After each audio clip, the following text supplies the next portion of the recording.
हमारे साथ है मनु काजला। बहुत बहुत स्वागत है आपका।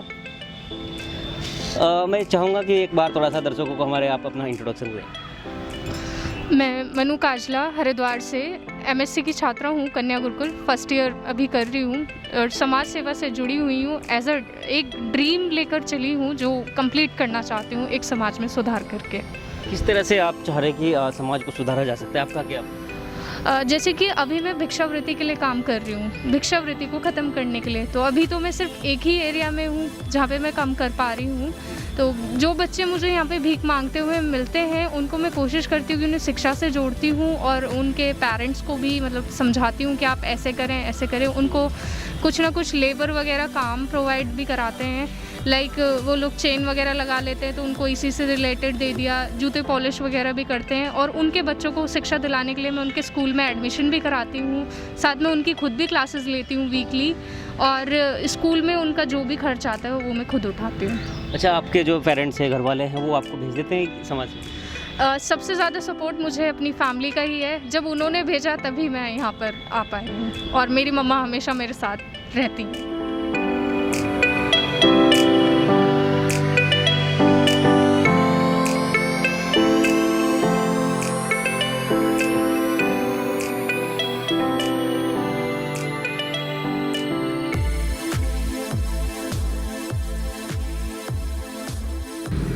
तो हमारे साथ मम्मी जी हैं मन्नू काजला की। जी नमस्कार।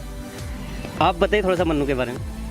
मन्नू एक मुझे लगनशील बेटी है और मैं चाहती हूँ कि ये थोड़ा और ध्यान दे इन सब चीज़ों पे। मतलब आप खुद सपोर्ट करते हैं? मैं खुद सपोर्ट करती हूँ, मुझे खुद भी अच्छा लगता है। जो मेरा अपना सपना था वो मैंने बेटी को सपोर्ट कर दिया। मैं खुद नहीं कर पाई किसी कारण से, लेकिन बेटी को चाहती हूँ कि बेटी और आगे निकल जाए। अच्छा, आज आपको बहुत सारे लोग देख रहे हैं हमारे चैनल के माध्यम से, तो आप उन माताओं को क्या संदेश देना चाहेंगे जो अपनी बेटियों को पढ़ा लिखा भी नहीं पाती? नहीं, मैं उन माताओं को ये ये संदेश देना चाहूँगी कि जितना भी हो सके अपना खर्च कम करो, लेकिन बेटी के ऊपर खर्च करो। अपनी जेब, अगर अपना परिवार नहीं बेटी को पढ़ाना चाहता तो उन पर प्रेशर दो, उनको समझाओ कि हम बेटी अगर पढ़ेगी तो सब कुछ हमारे लिए आसान हो जाएगा। हमारी बेटी आगे जाके एक परिवार को और सुधारेगी। लेकिन हम देख रहे हैं कि आपने मनु को ऐसे संस्कार दिए हैं कि वो एक परिवार नहीं, वो तो 10-20 परिवारों को, अभी उन्होंने बताया कि लगभग 400 परिवारों को सुधार चुकी है। 400 परिवार को शिक्षा बांटना, और वो भी 3 साल में। ये संभव नहीं था, लेकिन फिर भी अकेली वो स्ट्रगल किया। तो इतना स्ट्रगल आपने कैसे कर लिया? जैसे कि हम जानते हैं कि हरिद्वार में तो बहुत सारी जगह हैं ये सब चीज़ें। तो अगर आप 10 बच्चों का खर्चा नहीं उठा सकते तो एक बच्चे का तो कर ही सकते हैं। तो एक बच्चे को तो चेंज कर दीजिए, 10 को नहीं कर सकते। अगर हम एक को भी एक स्टेप लेंगे, एक को भी चेंज करेंगे तो मैं नहीं मानती कि हमारी सोसाइटी चेंज नहीं होगी। बहुत अच्छे विचारों के साथ मनु काजला ने हमें हमारे साथ आज रही। और दर्शकों, मैं आपको बता दूं कि एक हमारा भी अभियान है कि हम सुधरेंगे युग सुधरेगा, हम बदलेंगे युग बदलेगा। तो जब हम बदलना चाहेंगे तभी हमारा युग बदल सकता है। अगर हमें उसको बदलना है तो सबसे पहले आपको अपने घर में बदलाव लाना होगा, अपने बच्चों के अंदर संस्कार डालने होंगे कि किस तरह से वो आने वाली जो युवा पीढ़ी है उसको किस तरह से डेवलप किया जाएगा, और किस तरह से भी जो नया जनरेशन चल रही है, क्योंकि बहुत जल्दी ही न्यू जनरेशन कैच करती है किसी भी नए मुद्दे को, किसी भी नई चीज़ को।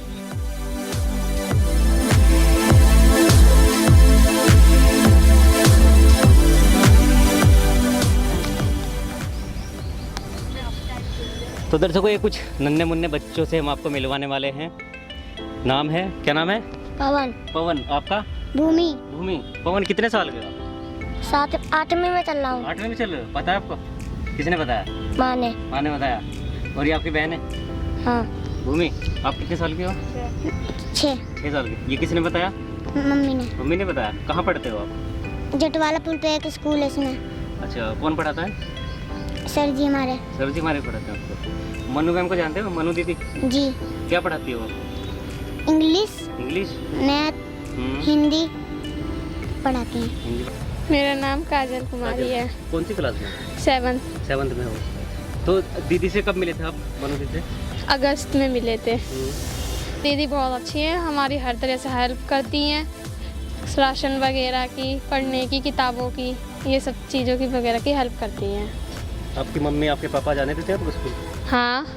कोई मना नहीं करता? नहीं, हमारे मम्मी पापा में से कोई नहीं मना करता। क्या बनना चाहते हो पढ़ के?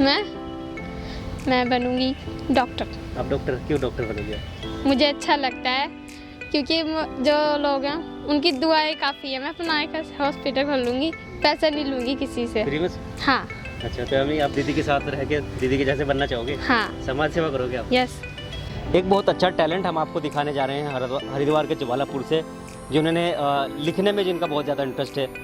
और अभी जिन बच्चों से हमने आपको मिलाया था उनकी मम्मी है वो। जी, क्या नाम है आपका? जी मेरा नाम माला देवी है। माला जी। हाँ जी। तो माला जी आप कुछ लिख रही हैं अभी, हमें पता चला था। हाँ, मैं पोइट्री वगैरह लिख लेती हूँ, कभी कोई शायरी का रूप दे देती हूँ, कभी किसी गीत का, कभी किसी भेंट का, कभी किसी भजन का, बस और यही करती रहती हूँ। अच्छा, मनु दीदी आपके यहाँ पे आई थी तो उनसे मिलकर आपको कैसा लगा? उनसे मिलके ही तो हमें मतलब ये एहसास हुआ। इन्होंने कहा बहुत पहले 2003 में मैं शायरी लिखा करती थी, ये शौक थे हमारे। उसके बाद ये बच्चे हो गए तो फिर इसमें पड़ गए। मनु से जब हमारी मुलाकात हुई अब से 3 साल पहले, तो मनु ने कहा कि मैं पढ़ती भी हूँ और गरीब बच्चों को पढ़ाना चाहती हूँ, आप हमारा सहयोग देंगे, और मैं लिखती भी हूँ। ये लिखने वाली बात उनकी हमारे दिमाग को छू गई, तो मैं अपनी बीती हुई ज़िंदगी में चली गई। मैंने सोचा कि अगर ये इस टाइम लिख रही है तो क्यों ना मैं तो घर में रहती हूँ कुछ करूँ। वो कविता मैंने लिखनी शुरू कर दी। तो लिखना आपको आता है पहले से? हाँ, मैं पढ़ी हूँ, मैं 5वीं पढ़ी हूँ, बस इसके आगे नहीं पढ़ पाई मैं, मगर लिखने का शौक़ है मेरा। अच्छा, वैसे पहले रहने वाले कहाँ से थे आप? हम पहले रहने वाले लखीमपुर खीरी के हैं। लखीमपुर खीरी के। हाँ, यहाँ 2013 से हम रह रहे हैं, क्योंकि हमारे पास घर मकान कुछ भी नहीं है। जो था वो पहले बिक गया, तो अब हम यहीं अपना कमा रहे हैं और खा रहे हैं। चलिए, तो हमारे दर्शकों को आप कुछ अभी जो आपने कविता लिखी है वो सुनाना चाहिए। मैंने लिखा तो जो है वो मुझे खुद नहीं याद, क्योंकि एक एक शब्द मैं टाकती रहती हूँ। मैं देख के आपको सारा सुना सकती हूँ, वो मेरी खुद की डाली।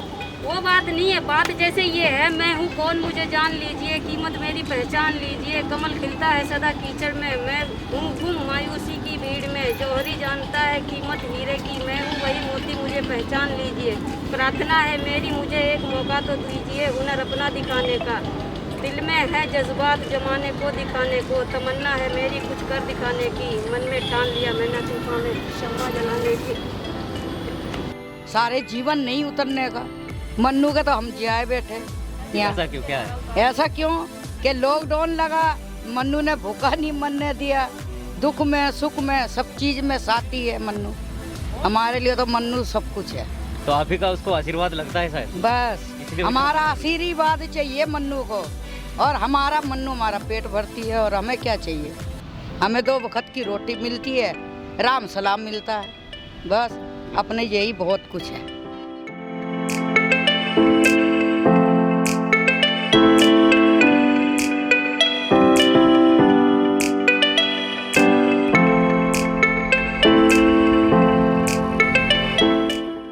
मम्मी पापा का मुझे सपोर्ट मिला, तो आज मैं कहना चाह रही हूँ उन लड़कियों को कि प्लीज़ आप भी कर सकती हैं। और उनके पेरेंट्स को भी मेरा संदेश है, अगर आपको बड़े रोक रहे हैं तो आप प्लीज़ थोड़ा थोड़ा चेंज कीजिए, उन्हें समझाइए।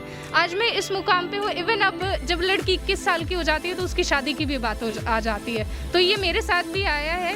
लेकिन मेरे पेरेंट्स का सपोर्ट है, उन्होंने कहा हमारी बेटी पहले सेल्फ डिपेंड बनेगी, उसके बाद हम करेंगे। तो ये चीज़ अगर और मम्मी और पापा अगर लें तो हम लोग सोसाइटी में चेंज कर सकते हैं। यानी परिवार को एक मोटिवेशन भी अपने बच्चों के अंदर डालना चाहिए कि आपको किस राह पर चलना है, किस तरह से मुकाम को पाना है। तो दर्शकों, आरवी न्यूज़ की भूमिका हमारे जो है पूरी समाज सेवकों को उजागर करना है। कितने समाज सेवक हैं जो आज समाज सेवा दे रहे हैं, वो भी हमारे साथ जुड़ते जा रहे हैं धीरे धीरे, क्योंकि हम भी उनके तमाम कार्य आपको आरवी न्यूज़ के माध्यम से दिखा ही रहे हैं और इसी तरह से हम दिखाते भी रहेंगे। तो बहुत सारी संस्थाएं हैं जिनका वीडियो भी हम आपको शेयर करने वाले हैं बहुत जल्दी, और इस वीडियो को भी आप लाइक और शेयर सब्सक्राइब कीजिएगा। धन्यवाद। कृपया करके चैनल को सब्सक्राइब करें और बेल आइकन दबाएं। वीडियो देखने के लिए आपका बहुत बहुत धन्यवाद।